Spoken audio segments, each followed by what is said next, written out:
Hi, WFMers out there.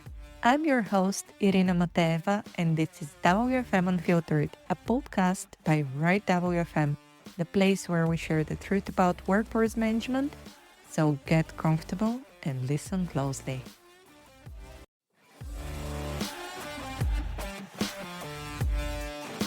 Hello, everyone. Hi, WFMers and friends of WFM. I'm your host, Irina, and this is WFM Unfiltered. And today we're going to Morocco, and I'm so excited because I have a guest that not only have tons of experience and knowledge, but he's also very opinionated. And for the very first time, he came completely prepared with tips and knowledge and stuff. And he even created a presentation that I'm going to share with everyone after the recording. So he basically did my job, and I'm here for just the beauty of it all. But I want to introduce you to Zach. Hey, Zach, how have you been? Hey, long time. Long How are you doing? I'm doing well. As you mentioned, it's been a long time, and I'm happy that we finally managed to sync and make that recording. But before we kick off with the conversation, would you mind sharing a little bit about your experience and basically walk us through your background? Yeah, of course. So first of all, thanks for also this opportunity. So you can call me Zach. My name is Zakaria, but you can call me Zach. I'm working with business process outsourcing since 2003. So I do have something like 20 years plus experience in this field. And I think, like everyone, I was not having any kind of goal to stay this amount of years. It was something like, oh, okay, I will start something like 2, 3 months, 1 year, and then second, and then third, and then, okay, that's exactly what I would like to do for the rest of my life. And funny fact is, it's completely different. What I am doing today is completely different from my education path. I'm someone coming from finance, pure finance. Oh, I And know that now we're talking about it. finance, Zach. You haven't mentioned this to me. It's like new information. Wow. Okay. Yeah, but that was on the education level. So I haven't practiced anything in finance. Probably in 2005, I was discovering this workforce management path, and I was having this click in mind saying, probably I can switch. I don't like finance. Mhm. I don't like this word of finance. Um, but I can still use all the knowledge. So I have started the workforce management journey between 2005 and 2008. So that was really the first piece of work that I have delivered in terms of workforce management. And since that, I have been covering this with various perimeters, with various organizations up to date. So you're basically a converted WFMer from finance to WFM for life. That's what we're saying. Yeah. Perfect. Yeah, something like Okay. So as I mentioned to our listeners, you came prepared because I knew that you are always upping your game, but I didn't know that you're going to come that prepared. So let's kick it off. Let's start talking about WFM. And for some yeah. reason, Zach, I just closed the presentation. So you have to give me a second. Before that, we have to start talking about WFM in general. What's that all about? Yeah, no. WFM. Workforce management. It's not only numbers. It's not only spreadsheets. It's not only helping to make a decision. It's really making the people in the heart of everything. In our industry, we are not manipulating any kind of machines or big industries like we do have with automotive or paints or whatever. We are really having human inside of the whole machine. So workforce management is really about that. It's really about how to make sure that everyone is aligned about the same goals, how everyone is oriented to that performance, buying in, and not simply thinking it's something that we cannot achieve. So probably it's linked also to our conversation today, the performance of workforce management. Yes, and this is a very good segue to workforce management performance metrics and how to rethink it. So walk me through that. What is it there to be rethought? So indeed, this is a very good question. So we are not excluding any operational metric, but this is a landing page. This is nothing a path. So WFM, let's imagine they are asked to visualize and put a plan for 10 different steps, right? And each step need to be very correlated to the reality, to the actual delivery. Mm-hmm. So if we conduct a post-mortem analysis and found that the 10 were aligned to the plan, then there is absolutely no reason to fail in service level or to fail in the projected service level. Don't get me wrong.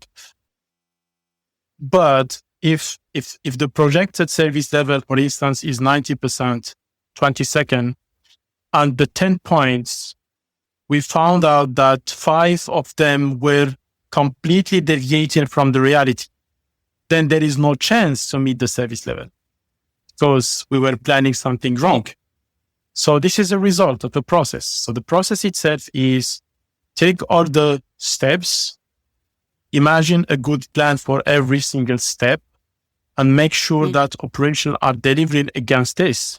So if everything is aligned, then everything is aligned.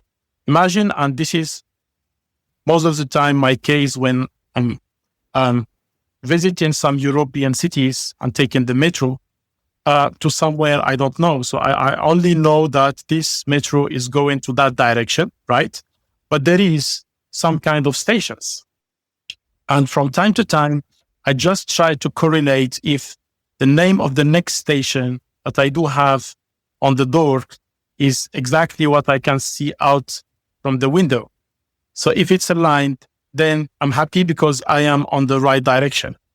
But if one station after, I can see that it's the wrong station that I do have inside and outside, then what did I miss?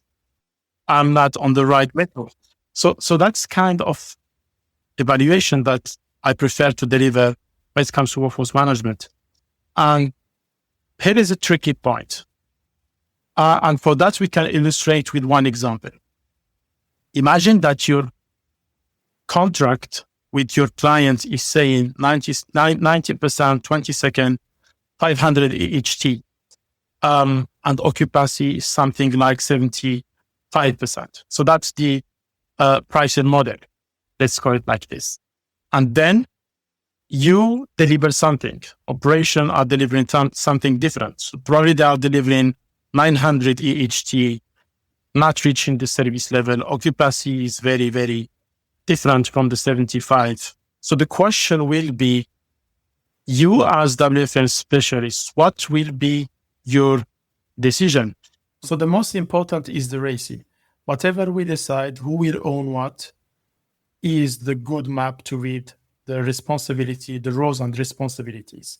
But someone need to be clearly defined as owner, responsible, accountable for every single process, who is collecting the list of agents, who is collecting the data, who is responsible to take the final decision. Sometimes the recommendation from WFM will be, I don't know, maybe do not exceed 1 hour training per week. Operation will say no, but we need 1 hour 30. So this is a recommendation and then a counter indication. So who is owner of that final decision? Is it WFM or is it operation? In my opinion, it's always operation because they are responsible for the P&L at the end of the day. And we are here to support them to take a very well-informed decision. So that's it. The way how things are working is simple as long as we define it with clear rules and responsibilities. Once we don't do that, we will create chaos and we will enter directly into the blame game. It's not my fault, it's your fault, and then it's an endless conversation.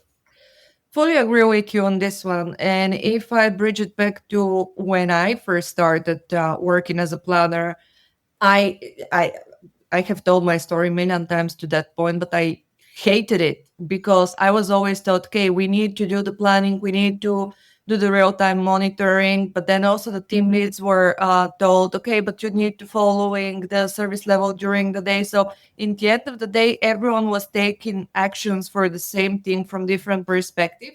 But when the result came in, it was always like, yeah, but the team lead did that. Yeah, but the real time team was to the bathroom, so somebody had to react. And it was always such a finger pointing and blaming game that it's easily avoidable. And I think this is also a reason why the rift between team leads and WFM teams starts, because everyone is responsible for everything, but then they don't know the extent to which they own the task. And this is the whole issue. We don't define responsibility versus accountability, and everyone does everything, and in the end, no one does anything. So I really like that point. But you have created something very interesting for me in your presentation, and it's about the true WFM cycle, and you're taking a completely different approach to it. So walk me through it. And as a side note to everyone, again, I'm gonna link the presentation in the notes. So for everyone that it's interested, it's very interesting one. So highly recommend it. But Zach, walk me through it. Let me start with something different. Let's take the obvious. Imagine that you are a CEO and you have a sales team, right? What is their main responsibility as sales team or salesperson? Are you asking me? Yes. Well, to achieve the sales that he has as a KPI, to sell as Perfect. much as possible. Perfect. So imagine that this person is selling something very good price, very good everything. But then operations, when it comes to delivery, are struggling to deliver, pointing that the deal was bad. How do you evaluate where is the problem is landing? But what do you mean from the delivery perspective? The delivery of a product, the delivery of The content? delivery of the service itself. So you win a contract, your salesperson is winning a contract.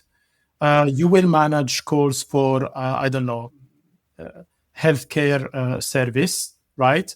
And that was sold with certain number of assumptions. Uh, and then, so everything was okay, everything was clear during the RFP process, during the sales process. And then we need to start delivering the product itself, the Yeah. service, I mean. Okay. So, and you just observe that your operation, they are struggling to deliver this service, saying that our agents cannot be at the expected level of proficiency. So you have a clear gap between the contract and the operational point of view about how to deliver the thing. So here you don't have one responsible of failure. It's not the fault of the salesperson. It's not the fault of operation. It's the fault of the process itself. Something was completely unclear during the RFP period where no one was able to put a true diagnosis to understand what will be the winning equation.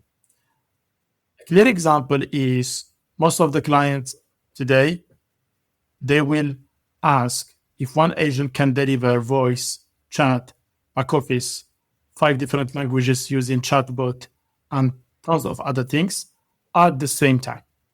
So this is the request.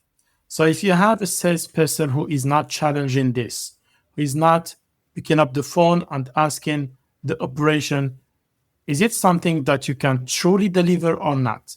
Gotcha. How? What are the caveats? And if we as a company, we want to take the risk, this is a prestigious logo and we want to have it on our list of clients. And then we see and we accept the risk. And once we will hand it over to the operation to deliver, everyone is conscious about that risk. Then you have a perfect setting team. But if there is absolutely no conversation between everyone, and sales are sales, operation are operation, and most of the time you will find a director of operation or ops management or whatever come in with very big eyes saying, hey, why are you selling those things? We can never achieve that. And sales are, now it's no longer my business. It's your hot potato, manage it. I was only responsible to bring it to the company. That's that. So what would be intelligent from a CEO is to put some KPIs to measure the performance of sales depending on this process, how it is calibrated with operation, not only how many clients did you bring, what's the revenue, and what's. It's also how can we make sure that whatever we will put in our offer is something we can achieve realistically. So WFM is exactly the same. So again, if you break down the WFM process into multiple steps, you will always find that they need to have list of persons, they need to have assumptions in terms of shrinkage, they need to have assumptions in terms of attrition, in terms of learning curve, in terms of X, Y, and Z. So put everything into one single planning steps. Let's call it the planning steps. And then your role as WFM will always be plan according to the reality. And when we don't meet the final result, you are able to directly the persons to which step is failing. So that's the true power of WFM. So what I call the true cycle is really plan realistically. Take something that is not insane to achieve, that take something where operations are buying in, aligned, committing to deliver, and then hand it over to them because they have to deliver this. They are responsible for the agent behavior. They are responsible for longer AHTs. They are responsible for repetitive sickness. This is management. This is no longer WFM. And they have to deliver. And whatever they will deliver, take it back again, measure it as a delta, always from the plan. How are you deviating from the plan? Not how are you deviating from the contract? Because the contract is something different. And further in the slides, I have put one example, which is considering a service level of 90%. That's the target. But the WFM plan is only 84%. Let me just see the numbers to not say something. No, the service level target is 85%. The plan from WFM is 84%, so it's lower. And the delivery from operation is 83%. I think this is a perfect model. This is a perfect alignment about everything.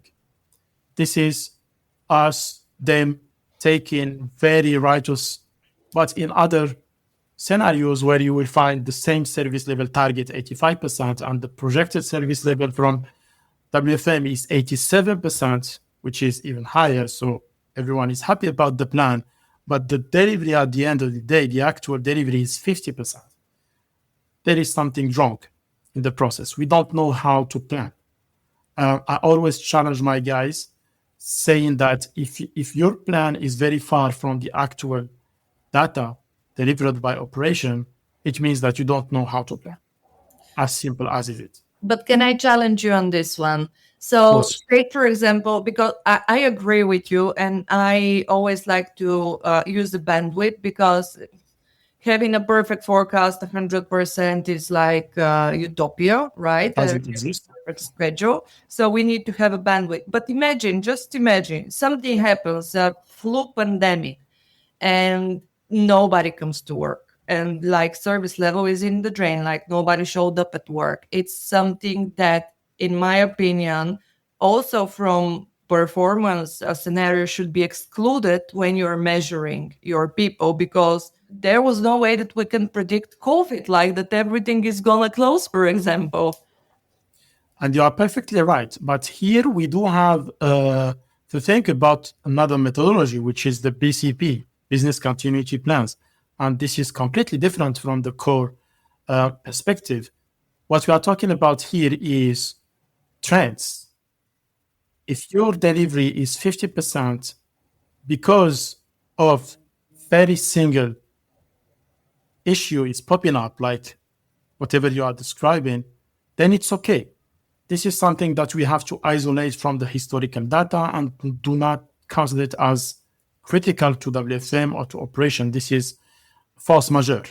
That's how we call it in French. I don't know what's the right term in English. We stole this one from you in Bulgaria, just so you know. Probably English did the same. Okay, doesn't matter. So this is something different. But if you're, in my example, if you're simply out of office shrinkage is 3 times higher than your assumption for several weeks, it means that you are not aligned with the reality. And most of the time, it's like this. But if your trend over 6 weeks or 3 months is around 10% out of office, and you are challenging a bit the operation and just putting 9% because you are expecting them to manage in a better way their out of office, and they finish by delivering 20% in 1 week, and then the week after it's back again to 10%, then it's something really wrong about 1 week. Maybe this is out of control completely. Sometimes it can be inside the control if you have some very specific weeks with a big event and you haven't considered this into your forecast, then probably it can be a bit your responsibility as WFM. But most of the cases, this is very isolated week. But if your actual trend is 10%, you plan with 9, and you start delivering 15, then 16, then 18 for 3 weeks, then no matter how, the third week, you need to rethink your trend. You need to rethink your projection, sorry. You need to take something like, what is going on? Is it something really that you cannot control as ops? And then we have just to put a new assumption in your out of office shrinkage equivalent to 18%, 19% to protect the business. Then you can visualize what is your effort in terms of hiring that you have to put in place, or simply to say to your client, we cannot because of. And if you are not the only provider, they can share the business with others. It's not good for you, because at the end of the day, you are losing money. But this is protecting also the trust you have with your client, because it's never a good position when you say, no, I can do, and at the end of the day, you don't deliver. Clients will always appreciate that you are a bit of straightforward, saying, okay, I cannot do it because of, I commit that I can do it back again in 5 weeks because I need to regain control on my assumptions, and that's it. So it is supposed to be a perfect alignment between the initial plan, the trends, the delivery, and then retake it as continuous improvement to the process. So it's never a final destination. It's always starting back again the loop. You know what? I quite like that you're outlining that, because a single point of failure for many companies and teams that I have seen is evaluating or assessing performance based on a target. While for many organizations, if we're taking service level, this cannot be applied in good faith. Say, for example, that you are severely understaffed. Well, I cannot meet your target, even if I'm your best planner. Like literally, there isn't a better planner than me in that entire earth. If the prediction is that I can meet up to 50%, that's it. So I fully agree that the evaluation should be based on also the prediction on what is the most you can achieve under the circumstance, because the target might not be achievable at all. And this is then the alignment that you're sharing. And yes, maybe our strategy is to go to up to that 90 or 95% or whatever you want to achieve. But then you also need to consider your circumstance and your environment. So yeah, really, really good. And this is the mature way to look at things rather than, well, that's my target and I'm 40% below it, and that's why I'm not getting my bonus. And the other thing that I wanted to bring you back on the conversation, why sometimes alignment sucks, is because of different financial interest between the parties. And I'm quite vocal about it because what I have seen also from vendor perspective or from team lead perspective is, if you can achieve a financial bonus by doing some stuff that might not be better for the greater good, but it's definitely better for your wallet, people tend to do it. People have to pay bills. Everyone have different life circumstances. They might be in a great need of that. There is no racing. There is not basically a process that need to follow. They're going to do whatever they can to reach that bonus. And that's it. So tell me, what is then the true, how did you call it in the presentation, what we are truly and really measuring in WFM then? Um, yes, it's three component: predictability. Can we forecast operational needs with precision? I believe this is really something not possible.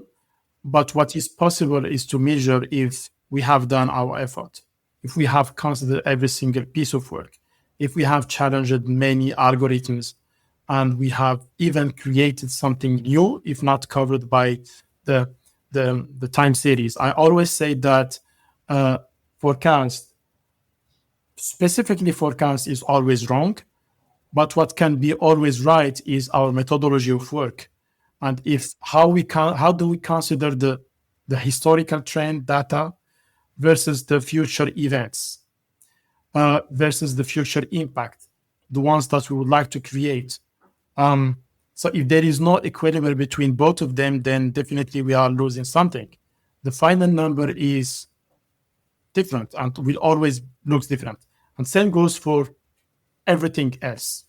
Every single assumption, it's part of it, historical data. But once you will enter into the game, the future events, even in terms of vacation, for instance, if you don't predict your vacation period, depending on the country, depending on the labor uh, rules, depending on the behavior, if you don't predict this with the right way, then you will fail.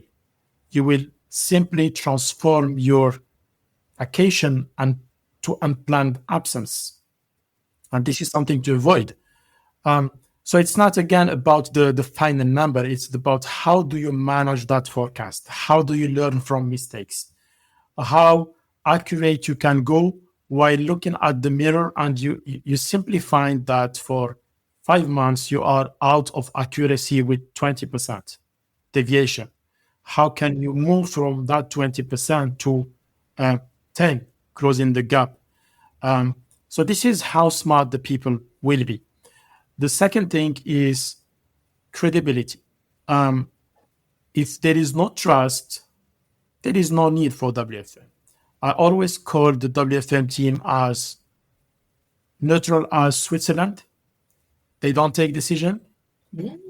They simply provide enough insight and intelligence to others to take the right decision. And probably closing the loop to your idea, which is someone somewhere will always take a different decision because they have a different interest. And that's absolutely fine. They just need to take this decision based on your data, on your inputs, where they are relying on. So whenever you enter into any outsourcer, any company contact center, and you see that operation are going back again, schedules or planning or whatever, you simply understand that there is lack of trust. And lack of trust is coming from when I say that you will achieve something or not, and you don't hit it. You hit completely different things. So you do no longer have any benefit. You don't see any benefit in my work as input to you. That's why in some organization you will see operation as no, I don't need the planners. I know how to do things. because what he is doing is more aligned to what he is delivering, and that's it. So credibility is fundamental, and we were talking about this learning agility. It's not a precise science. It's nothing like physics. Something today is the same tomorrow, and even with quantic, then it's a complete different field. But it's always moving to a direction you don't understand the first day, but you have to be close to your result after a few iterations. So that's if I am operational, and I can see from all these years of experience how everyone in the organization can behave. But if I am purely operational, I will simply ask my WFM team to provide to me as good plans as I can achieve. And I need to help them because that's my role as operational guy by committing to those plans. I need to give to them an honest feedback about what they are not delivering right to improve themselves. But if I choose the way to duplicate cost by having my own team doing WFM in parallel to the WFM team, then I am losing efficiency and I am causing to the company a lot of troubles. No one can pretend today that they can do IT, that they can manage networks, that they can manage cybersecurity. They do have a team in the organization, and this team is doing the job. And if people are not satisfied, then they will provide enough feedback to this team to perform better. The issue with workforce management is everyone pretend to understand how to deliver WFM. That idea to we can replace them by anyone in our organization in terms of ops becomes easy. And that's not true because WFM is too much complex, coming with too much added value. So if you don't put the right persons at the right place at the right moment, you are losing everything. Mhm. So it was such a great conversation. Before we wrap up for today, and I know that you have some questions prepared that people should ask. I would like to leave that in the presentation to be like a nice bonus. But I want to ask you final questions about how are you personally evaluating your team members? Like, can you give us your to go metrics to make sure they're doing a good job? It's exactly what I'm describing in the slides. It's really I'm evaluating their plans, how for every single piece of work they are delivering, how much they are deviating from the reality, and we are trying to close the loop or to close the gap between what they are planning and what we are delivering, what they are delivering operations, and always trying to make them confident enough to speak about their plans. That's a great one. That's a great How one. to explain the plan and how to be also humble to change it. If they are receiving something like, I don't like it because I do have different priorities, then it's okay. Against, again, we are not here to decide. We are here to make a very well decision to the company. And by this, I mean that we have to provide enough insights, enough analysis, enough intelligence to the wider company to take the right step. Thank you so much for this conversation. And as always, it's a full, complete pleasure talking to you because you're coming up with straight on point, mature advice of how to do workforce management in a better way. So thank you so much, Zach, for this one. And thank you for coming prepared with even a presentation. I'm so impressed. And for everyone else, please go ahead, look at here, look at the episode, look at the presentation, and any questions and comments are always welcome. Let's keep that conversation open so everyone can learn and benefit from this. Thank you, Zach. Thank you also for your podcast. Very, very good. And I wish you all the all the success. Thank you.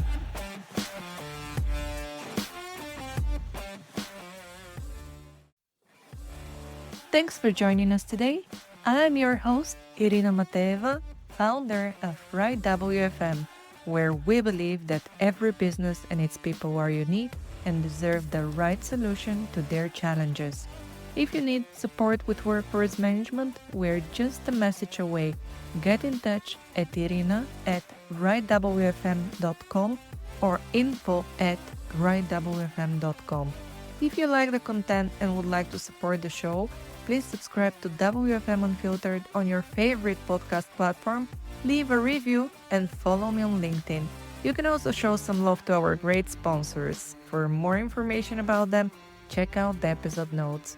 This is your place for real WFM, so to suggest guests or topics, get in touch at irina@rightwfm.com. See ya!